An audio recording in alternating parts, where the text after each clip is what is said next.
He built an empire, a $1.2 billion empire. Not with guns or armies, but from his laptop. A judge sentenced him to die in prison, twice. They thought he was erased from the map, finished. But in the final days of a presidency, one man considered rewriting his story. This is the story of Silk Road, the Amazon of drugs, a story that begins as a utopia and ends as a global thriller.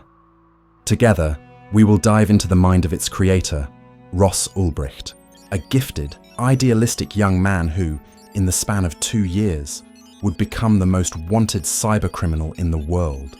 We will relive the FBI's relentless hunt to unmask him. We will see how he fell, and how, against all odds, a battle for his freedom began. Before he was the dread pirate Roberts, the infamous captain of the darknet, Ross Ulbricht was a young man like any other. Almost a brilliant physics student, an Eagle Scout, the picture-perfect Texas Golden Boy, but in his mind, ideas were churning. Ross wasn't just a scientist. He was a believer, a fervent libertarian. On his profile, he wrote that he wanted to use economic theory as a means to abolish the use of coercion and aggression amongst mankind. To abolish force, a bold mission. And for him, the greatest aggressor was the state, the government, with its taxes, its laws, its prohibitions. His dream?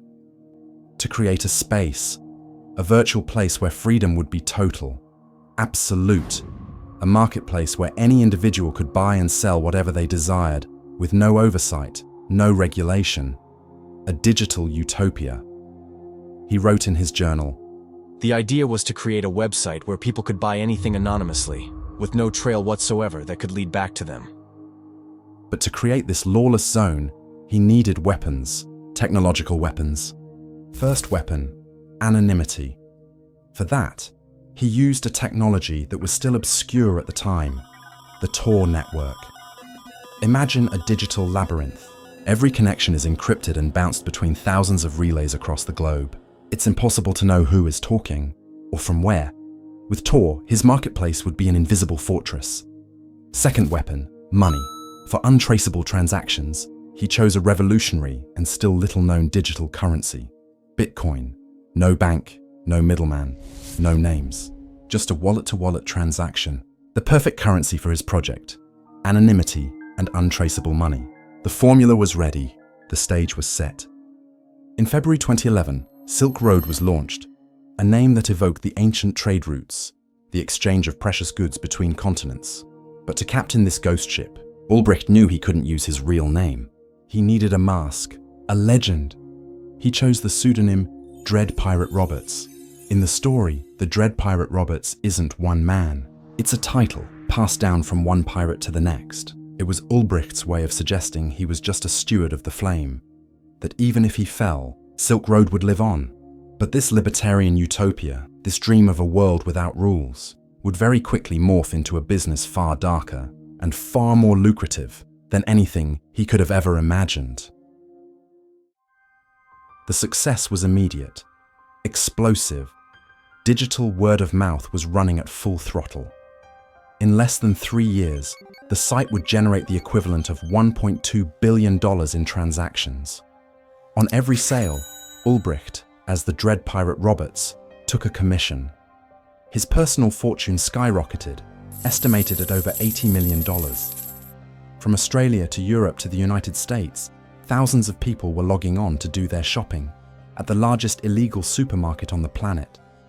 You could buy anything, especially drugs, heroin, cocaine, LSD, delivered right to your mailbox, like a regular Amazon order. But you could also find fake passports, hire computer hackers. And yet, the Dread Pirate Roberts set rules, a kind of criminal code of ethics. He banned the sale of firearms, child porn, and murder-for-hire contracts. He believed Silk Road must remain true to his ideal, free trade, but trade that harmed no one. A red line that he, himself, would eventually cross. But how do you trust an anonymous dealer on the darknet? Ulbricht had a stroke of genius. He copied eBay's system. Every seller was rated by their buyers. Reviews popped up. High-purity product, fast and discreet shipping. reputations were built. This system created a surreal contrast, the familiar comfort of an e-commerce interface, in service of the most illegal trade imaginable. For months, Silk Road thrived in the shadows. Then came June 1st, 2011. The news site, Gawker, published an article that was a bombshell. It revealed the existence of this eBay for drugs to the general public. Within hours, the story went viral. Overnight, the entire world discovered Silk Road, including law enforcement. A US senator, Chuck Schumer, took to the floor and demanded the site's immediate shutdown. The hunt was officially on. Now, squarely in the crosshairs of federal agencies, the dread pirate Roberts was no longer a ghost. He was public enemy number one. The Silk Road case became a national obsession. In Washington, the pressure was immense. The country's top agencies were on it: the FBI for cybercrime, the DEA for drug trafficking, and even the IRS for money laundering. Dozens of agents, colossal budgets, all mobilized to hunt one man, the dread pirate Roberts. But they were hunting a ghost. For months, they were getting nowhere. The Tor network was a fortress, Bitcoin, a brick wall. The pirate was meticulous, cautious. He left no trace. He seemed to be the perfect shadow, the 21st century's invisible man. The investigators were frustrated, powerless. The Silk Road empire kept growing, and they were watching, hands tied. Until one man, alone at his desk, decided to look not in the present, but in the past. That man is Gary Alford, an IRS investigator, a cyber tracking specialist. He asked himself a simple question. Before this man became the dread pirate Roberts, who was he? Before he built his fortress, didn't he have to lay a first brick? An imperfect one. So he dug. He went back in time, long before Silk Road was created. He sifted through millions of conversations on developer forums, Bitcoin enthusiast forums, and one day he found it, a golden nugget, a post by a user named Altoid. In the post, Altoid asks a highly technical question about how to connect to a hidden service via the Tor network. A few posts later, the same Altoid is promoting a new site that just launched, Silk Road. Alford felt he was onto something. This Altoid had to be connected to the creator. The investigator acted on a hunch. He searched to see if the username had been used anywhere else. Bingo. On a Bitcoin forum, he found Altoid again. In one of his posts, Altoid is looking for a developer, and to be contacted, he makes the mistake. The fatal mistake, the oversight that would bring him down. He leaves his email address. The address is rossulbricht@gmail.com. The ghost had a name. At the same time, thousands of miles away, fate struck a second time. Ulbricht, from his apartment in San Francisco, needed to feel secure. Maybe even prepare his escape. He used his own site, Silk Road, to order a set of fake IDs from a Canadian vendor, but the package would never arrive. On July 10, 2013, it was intercepted by US Customs. Inside, agents found 9 fake identity cards, with different names, but all with the same photo, Ross Ulbricht's, and the delivery address, not a PO box, not a drop-off point. His own home address in San Francisco. The net was closing in. Investigators now had a name, a face, and an address. Ross felt the walls closing in. The idealist from the early days was gone. In his place was a hunted, paranoid cartel boss, convinced that former associates were stealing from him or about to turn him in. He decided to clean house. Radically. He was accused of contacting hitmen through Silk Road to eliminate the threats. He was unaware of one thing. One of his contacts was an undercover DEA agent. The logs of their conversations, recovered later, are chilling. I'd like to put a bounty on an employee of mine. He's a problem that needs to be taken care of. I understand. What's the issue? He was arrested. I'm afraid he'll talk. I've never had someone killed before, but it is a moral imperative to my community. In total, he would be accused of ordering 6 murders for hire. Fortunately, none of them were carried out. They were either scams or sting operations set up by federal agents. But to the investigators, it didn't matter. The intent was there.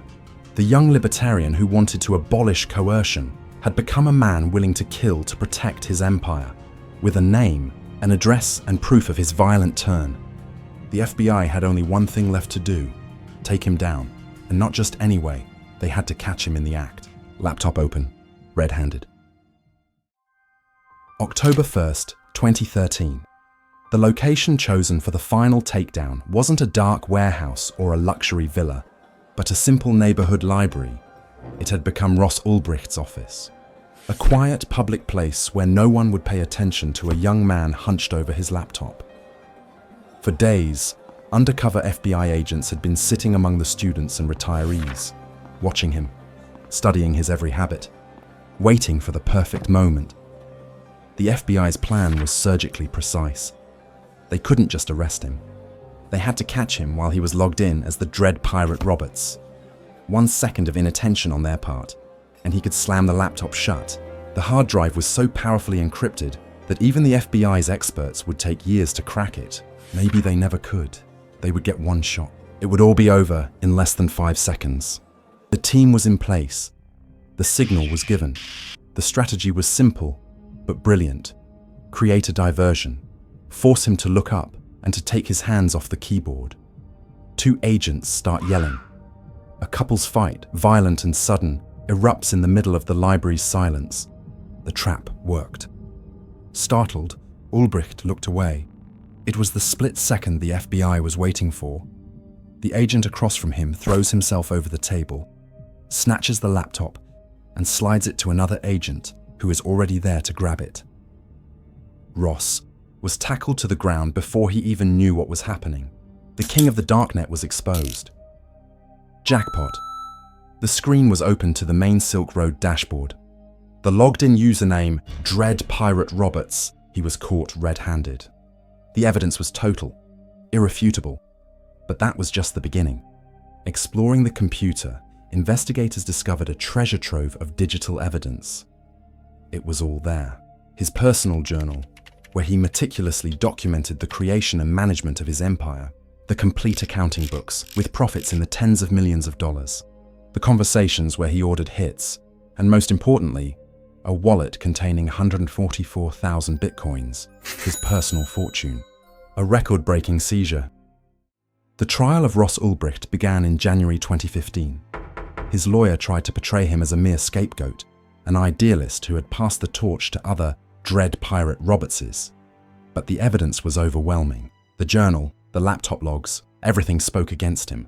The murder-for-hire allegations, even though they were never carried out, weighed heavily, painting a picture of a man willing to do anything to protect his operation. On May 29, 2015, he was found guilty on all counts: money laundering, drug trafficking, computer hacking. The judge's sentence was of unprecedented severity for a non-violent crime. In the chilling silence of the courtroom, Ross Ulbricht had just been sentenced to die in prison. The story could have and should have ended there, in a maximum security cell, for the rest of his natural life. But it took one last turn, a plot twist that no one, absolutely no one, saw coming. The story of Silk Road is a journey from libertarian utopia to a criminal empire, ending in a relentless manhunt. The takedown of Ross Ulbricht was meant to be a fatal blow to the darknet, but it had the opposite effect. By cutting off the head of the king, the authorities created a hydra-headed monster. Dozens of new Silk Roads appeared, more discreet, more secure, learning from their predecessors' mistakes. And for Ross Ulbricht, the man who started it all, the ending that everyone thought was set in stone, was about to be challenged.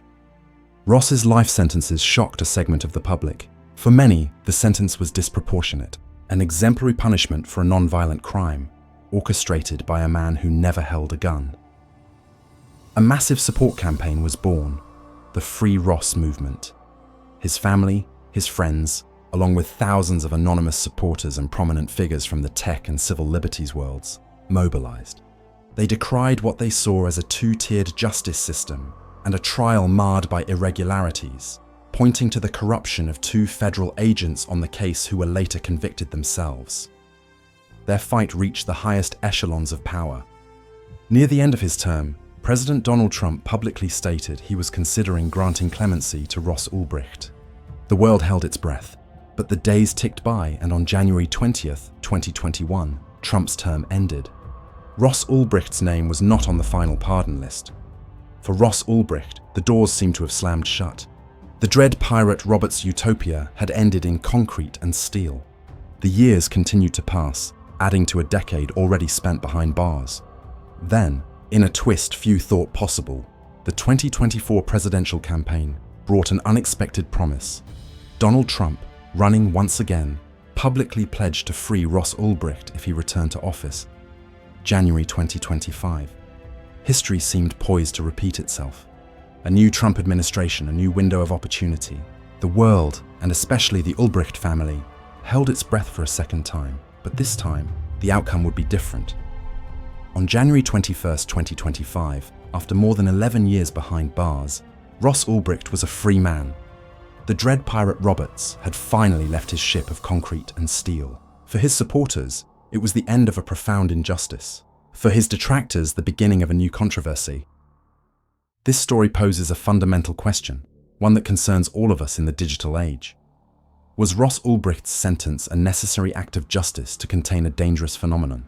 Or was it a case of judicial overreach designed to make an example of him? Did his crusade for absolute freedom justify creating the world's largest drug supermarket? And how was the campaign to free him a righteous cause, or the defense of a criminal genius? Let me know your thoughts in the comments. The debate is more important than ever. Freed from his cell, but not from his legacy, Ross Ulbricht has already become an icon.